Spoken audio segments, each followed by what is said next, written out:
ఇప్పుడే country delight యాప్ని download చేసుకోండి. Download the country delight app now. నేను కాంట్రవర్షియల్ ఎప్పుడు ఉండను. ఇదిగో ఇలా కాంట్రవర్షియల్లో నన్ను లాగుతారు.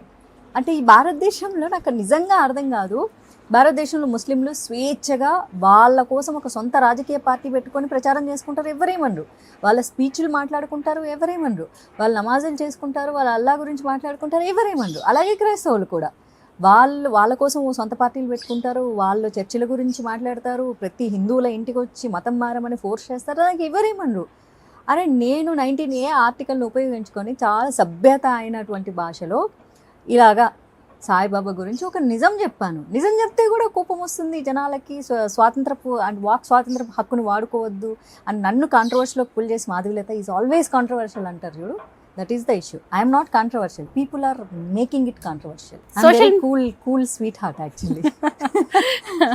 సోషల్ మీడియాలో చాలా యాక్టివ్గా ఉంటారు, మంచి మంచి వీడియోస్ పెడుతున్నారు. అమ్మాయిలకైతే అడ్వైజులు మామూలుగా ఇవ్వట్లేదు.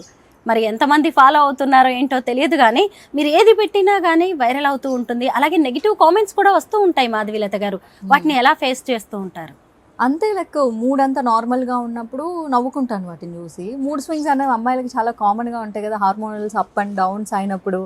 లైక్ ఆ టైంలో మాత్రం కొంచెం కామెంట్స్ చేస్తానన్నమాట, వాళ్ళ మీద రియాక్ట్ అవుతా. మళ్ళీ నార్మల్ మూడ్ ఉంది అనుకోండి, ఓకే కూల్. మనకు హార్మోనల్ చేంజెస్ పీరియడ్ ఒకటి ఉంటుంది కదా 3 వీక్స్కి. ఆ 3 వీక్స్ ప్రశాంతంగా ఉంటా, లాస్ట్ వీక్ రియాక్ట్ అవుతాను. మళ్ళీ 4వ వారం వచ్చేసరికి ఓకే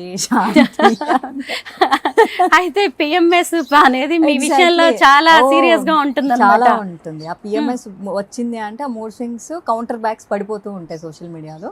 రిమైనింగ్ టైం లైట్ తీసుకుంటాను, నేను చాలా లైట్ తీసుకుంటాను. బట్ ఎస్, కొంతమంది అమ్మాయిలు మాత్రం చాలా ఇన్స్పిరేషన్గా తీసుకున్నామని ఇన్స్టాగ్రామ్లో వాళ్ళ ప్రాబ్లమ్స్ షేర్ చేస్తుంటారు, ఇన్బాక్స్లో ఎక్కువగా. సో వాళ్ళకి సలహాలు ఇస్తుంటారు. చాలామంది లవ్ ఫెయిల్యూర్స్, చాలామంది లవ్లో స్ట్రక్ అయిపోయి లవ్ బాంబింగ్ లేకపోతే క్రమ్మింగ్ ఇట్లాంటి దాంట్లో బాధపడుతూ అక్క ఎట్లా డీల్ చేయాలి అని. ఇంకొంతమంది అక్క ప్రేమించాను కానీ వాడు వేరే అమ్మాయితో తిరుగుతున్నాడు అక్క, నాకు వదలాలని లేదు అలాగని ఉండాలని లేదు, ఇట్లాంటి ఒక కన్ఫ్యూజింగ్ స్టేట్ ఆఫ్ మూడ్. ఇట్లా చాలా మెసేజ్లు పెడుతుంటారో వాళ్ళకి రిప్లైస్ ఇస్తూ ఉంటాను. మాధవి గారు, ఇప్పుడు మనం ఎలాగో పిఎంఎస్ గురించి మూడ్ స్వింగ్స్ గురించి మాట్లాడుకుంటున్నాం కదా, ఈ రోజుకి చాలా మంది పీరియడ్స్ అనే మాట ఎత్తడానికి కూడా భయపడుతున్నారు. మీరేమంటారు? డెఫినెట్లీ. ఎందుకంటే అది మనకు మన ఇళ్ళల్లో ఒక మగవాడిని మగవాడిలాగా పెంచట్లేదు, ఒక మగవాడు ఆడపిల్లలాగా ఎలా ఉండకూడదని చెప్పి పెంచుతున్నారు.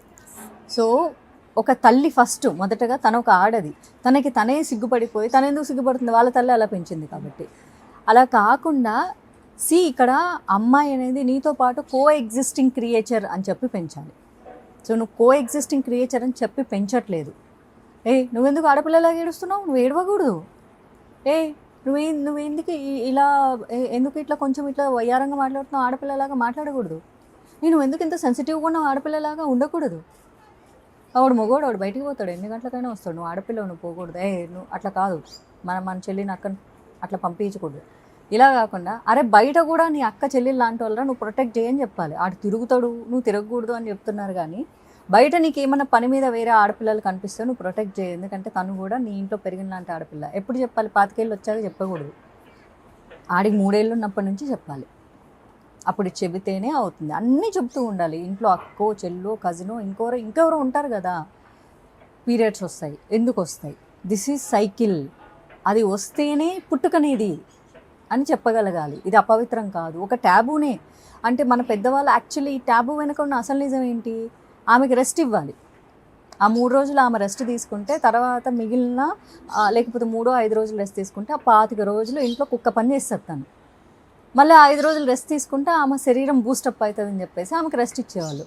ఎందుకు సపరేట్ ప్లేట్ పెట్టేవాళ్ళు? ఫర్ హైజీన్ రీజన్స్, అంతే తప్ప అంటరాంతనం కాదు. అది ఆమెకి రెస్ట్ ఇచ్చేవాళ్ళు. పూజ చేయొద్దు ఎందుకంటే శరీరం అలసిపోతుంది, అన్ని డెకరేషన్స్ ఆమె చేసుకోవాలి కదా, ఇంటి పని చేయొద్దు ఎందుకంటే ఇంటి పని అంతా ఆమె చేస్తుంది కాబట్టి అలసిపోతుంది. తులసి మొక్క ఎందుకు ముట్టుకోకూడదు ఎందుకంటే ఆమె శరీరంలో హీట్ ఎక్కువగా ఉంటుంది, హీట్ ఎక్కువగా ఉంటే ఏ ఆకులైనా మాడిపోతాయి. This is simple science behind it. పచ్చళ్ళు ముట్టుకోకూడదు ఎందుకంటే పచ్చళ్ళు ఎప్పుడు జాడీ లాంటి చల్లటి ప్రదేశంలోనే ఉండాలి తప్ప హీట్ అయిన ప్రదేశంలో ఉండకూడదు. కాబట్టి ఆమె శరీరం ఇన్సైడ్ నియర్లీ 200 degrees 240 degrees అదే ఏదో అంటే మనకు వచ్చే 104కే తట్టుకోలేము, బట్ ఇంటర్నల్గా చాలా హీట్ ఎక్కువగా ఉంటుంది కాబట్టి వాటిని ముట్టుకోవద్దు. వీటన్నిటిని అంటరాంతనంగా భావించేసి దూరం పెట్టారు. ఎందుకంటే అంత సైన్స్ని మన భారతదేశంలో చంపేశారు. మన ఒక 4-5 జనరేషన్ల వెనక ఈ సైన్స్ ఉండేది. బ్రిటిష్ వాడు వచ్చాక ఆ సైన్స్ని చంపేశాడు, మనకు పిచ్చి సైన్స్ని నేర్పించాడు. ఆ ట్యాబు పెట్టుకొని ఇప్పుడు కూడా అదే అంటరాంతనము, అది అంటూ ఇది మహాపాపం అంటున్నాడు. కాదు, అది రెస్ట్. అది మగపిల్లలకు కూడా నేర్పించాలి. బాబు చాలా మూడ్ స్వింగ్స్ ఉంటాయి, వాళ్ళ కోపం వస్తుంది, చిరాకు వస్తుంది, పని చేస్తే ఇంకా ఎక్కువ చిరాకు వస్తుంది. ఇప్పుడు మనం వర్కింగ్ ఇప్పుడు పీరియడ్ టైంలో కూడా వర్క్ చేస్తూ ఉన్నాము, బట్ దానివల్ల మాకేం కాలేదు కదా. ఏం కాదు, 35 ఏజ్ రాగానే నడుము నొప్పులు వస్తాయి, తలకాయ నొప్పులు వస్తుంది, వీక్నెస్ వస్తుంది, షోల్డర్ పెయిన్లు వస్తున్నాయి, అన్నీ వస్తాయి. పూర్వకాలం వాళ్ళు 80 ఏళ్ళు వచ్చినా అవ్వలు ఇంకా పని చేసుకుంటున్నారు. ఎందుకంటే వాళ్ళను ఆ 4 రోజులు అసలు ఏ పని చేయనిచ్చేవాళ్ళు కాదు. శారీరకంగా వాళ్ళకి రెస్ట్ దొరికింది కాబట్టి వాళ్ళు గట్టిగా ఉండేటోళ్ళు, మంచి ఆహారం తీసుకునేటోళ్ళు. మనకు పని చేస్తున్నాం, ఊరికే పైకి పని చేస్తున్నాం, కానీ ఎన్ని రోగాలు ఉండాలో లోపల అన్ని రోగాలు ఉంటున్నాయి. ఎందుకంటే we're not taking rest on periods. Simple thing ఇది మగపిల్లలకు కూడా చెప్పి చిన్నప్పటి నుంచి నేర్పిస్తే వాళ్ళు దాన్ని అసహ్యంగా చూడరు. But still nowadays boys little bit changing. They are going to medical shop, they are bringing pads to their girl friends, sisters, wifes, mothers.